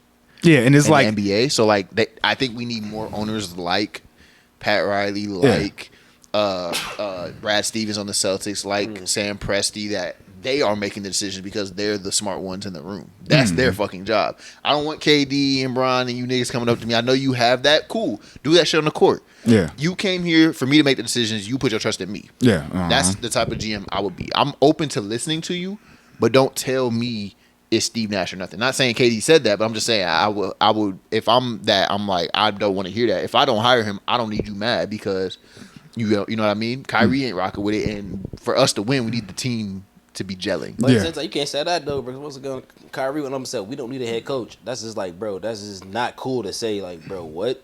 It doesn't matter if it's Steve Nash or not. You literally said we don't need a head coach. I think he was saying that because he didn't respect him, bro. That's not. I don't know, bro. You still can't say that, dog. I can because you can kind of coincide it with KD saying that others weren't on board. He's obviously not gonna call out his boy Kyrie, so I feel like the others was him. I feel like he was never on board with Steve Nash. That's what I'm getting from it. Because, I understand that though. At the same time though, like that's a respect thing, bro. I feel like he wouldn't have said that if it was like a Hall of Fame type coach. It don't even matter, bro. It's like you don't know what Steve Nash could have did for that team. Yeah, he shouldn't have said that. I'm not saying he should have said that. Yeah. I'm just saying I don't think he would have said that if they hired like a well-respected coach. Yeah, no, I agree. Probably not. But it's still like the fact is like you said he shouldn't have said that regardless. I agree. He shouldn't have said it. Yeah. Because I'm like it don't matter who it could have been. That's why like the Nets, like niggas, like the front office, like the Nets, like they need to like not just like listen to. I know KD is KD, but like, does KD really know what's best for the team? Like he's the player, right? Bro, KD shows to a wedding with a basketball, bro. So who really knows? They literally get like a superstar player like that, and then they think like, oh man, we need to start like surrounding him with like this big three type of shit. I think we can blame KD now. KD asked for Steve Nash. He must have asked for James Harden. Clearly, you niggas need to stop listening to KD. He said he ain't asked for James Harden. Huh? He said he didn't ask for James Harden. I don't believe him. Listen, bro. I just feel like, bro, like if KD was pulling any strings and stuff like that, I don't think that nigga knows what he really needs around him, bro. What he needs is what he kind of got in Houston, like, or what he had in the Golden State Warriors. They built that team. He was a +1. You feel me? Like, man, when you let KD go to these teams and he started telling them, get this nigga, get this coach, and get this shit, all of a sudden you got 5 niggas that all play offense and none of them play defense, and now you feel like that's going to be the key. Like, you saying that nigga's like the worst pickup captain ever? Like, he can't make pickups. If that motherfucker retires and takes the Seattle Supersonics over and becomes the owner for the new team or whatever, he going to be the Michael Jordan the fucking Hornets, nigga. That team going to be ass as fuck, bro. No, he can't be worse than Giannis, nigga, as a GM. Them niggas put the players for the All-Star game. That nigga picked all bigs. Like, I remember that. I'm like, who the fuck let this nigga pick? Giannis would be the worst GM. I know it. He would. He don't know nothing about basketball or dunking, nigga. He gonna bring a tenacity. What player do you think would be the best GM? Like the best GM? I would say X LeBron though, because that don't count. You can't put Brown in this. I mean, you could say Bron. But no, I've already seen what he been doing. Who would put together a good team? A good team? Curry would. No. Curry would put together a good squad. I think Curry could. Curry could put together a good squad. Steph probably. Even like recently retired too. You can go like Rondo. You can go like shit like that. I think Rondo would be a good coach. I don't know about a GM. No, Rondo say he completely done all this shit. I think I'll say Chris Paul. Yeah. Chris Paul would. GM. You know, it's probably somebody so unpredictable in the league that it would just be like amazing. like Draymond. No, he's not random though. Like fucking Al Horford. He's a fucking role player like Torrey Craig, nigga. Torrey Craig. No, I'm bullshit. No, I think somebody probably like probably like Payne Pritchard, bro. I feel like Payne Pritchard. That sound like a damn GM, nigga. Payne Pritchard feel like he'd be a great ass GM. Yeah. Like years later. Now watch this happen. Like, Daddy, remember you said that shit? I said, God damn, nigga, Payne getting everybody through. Because I happened with Steve Kerr though, bro. Because Steve Kerr was not supposed to have the amount of success after his tenure, bro, in the NBA. This nigga somehow, some way. Hell no, he was a terrible GM though, wasn't he? He was a GM for the Suns for a little bit. And when they down bad, it was at the Steve Nash years. I think he was a GM and they was ass. And then he got coaching and then he got lucky with Stephen and all them niggas. Yeah, I don't even know. I'm not giving Kirk credit for shit. He took Mark Jackson shit. And then I don't think he was that great of a GM for the Suns, bro. Maybe I'm tripping. It's a lot of other, bro, because you got, Jeff was a good one. I know a couple coaches that might be good GMs. I feel like Billy Donovan would be a good GM. college recruiter. You know, I feel like he could do it. Yeah. Like Brad Stevens. Brad Stevens went from coaching to GM. Yeah, he I feel like did. I want to see a little bit more of that. I feel like a couple niggas that could.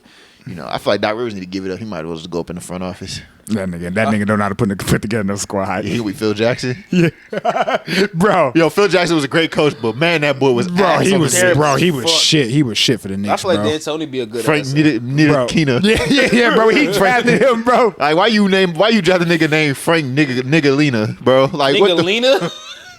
Bro, It see sound what like gasolina.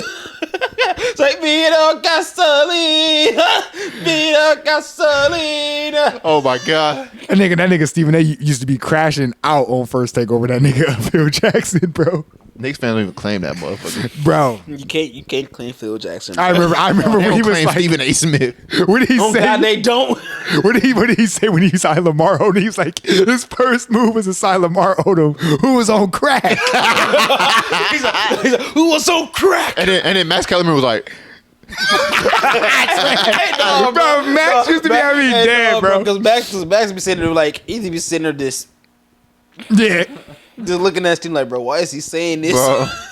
I don't know, bro. Who? Hey, bro. I got you, bro. Who a bigger exaggerator, Stephen A. or Shannon Sharp? Probably Stephen A. Yeah, it's probably Stephen A. Yeah, it's probably Stephen A. Is that as like an exaggerator? Yeah, because he be overblowing like situations. He bro. definitely do. He be overblowing I situations. be like, he makes things a story. Yeah, he It's do. a talent, but you know, It's shut the fuck definitely a up. talent for Yeah. sure, bro. It's definitely a talent. Hey, man. That nigga we on the tour talking about. I think what LeBron James did to me was soft.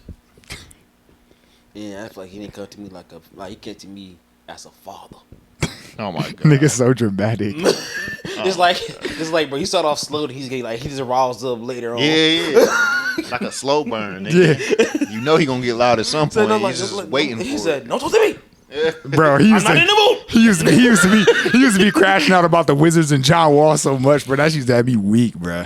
Oh my god, bro! It's just like he talk about Zion, bro. I be so weak. He be talking about that nigga. He be calling him fat. Bro. Talk about what he say. He said, "I heard out there." He said that somebody said Zion might have eat the table if he wanted to. Oh, yeah. I was like, "Oh, this nigga just cold, bro." Like this nigga's just out there saying Yeah, shit bro. now. He Ain't ain't nobody right. tell you that. He ain't right, bro. Ain't nobody tell you that, man. He ain't right, I ain't bro. gonna lie to you, bro. Sports niggas been getting real crazy lately, bro.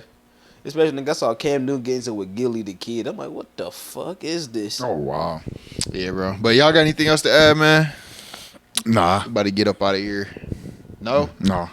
You good? All right, man. Well, Slow week of basketball. nah, it is. We in that month. We in that month. Anyways, y'all, like, We subscribe. gotta start doing other shit, man. We gotta start going outside asking random people about their basketball takes. And We got to do our report cards. Or Oh, do you yeah. even want to do those? Man, that shit took forever last time. It did though. It did. So I don't know about that. They said, Okay. bro, we gonna start going outside asking niggas, bro, who their favorite player and tell them why they niggas suck. Hey. Yeah, find Greg. Let's start with him. Anyways, like, subscribe. You gonna say LaMarcus Aldridge? like, subscribe. Hit the notification bell to stay up to date with all the new You gonna say episodes. Bobo? Oh my God, this nigga, bro. Go say Bobo. Shut the fuck up, bro. He lit off a V8. I'm just saying, bro. I'm making jokes, bro. I'm just making jokes. I killed his vibe. You got anything else to add today? No, I'm good now. All right, like, subscribe, hit the notification bell to stay up to date with all of our new episodes. We drop it every weekend. Coming at you a new video every weekend, like I said. Follow us on our social media accounts, Instagram and TikTok at Hoop Legion Pod. We appreciate y'all listening and vibing with us. As y'all already know, I'm Vaughn. I'm Anthony, aka the internet's biggest hater. And this is, hey, NBA, bro, stop pushing this nigga Karl Malone on us, bro. We don't like that nigga. Stop. Please stop. Stop that, bro. Boo, fuck Stop, that like, Fuck don't- him. Yeah. Cancel that nigga. All right, y'all. Immediately. All right, y'all. We out. Peace.